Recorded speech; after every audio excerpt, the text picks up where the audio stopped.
In this video, I'm going to show you how to install application from unknown sources on any Android device.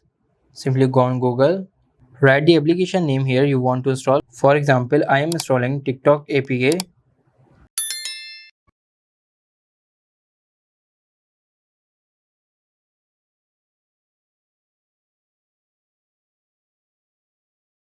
Tap on details. As you can see, APK file is installing.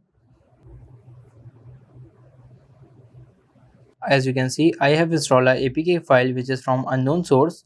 I will simply tap on it. Tap on install.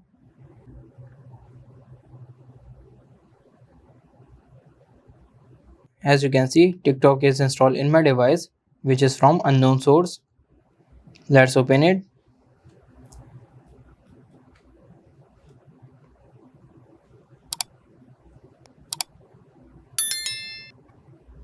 It is working fine.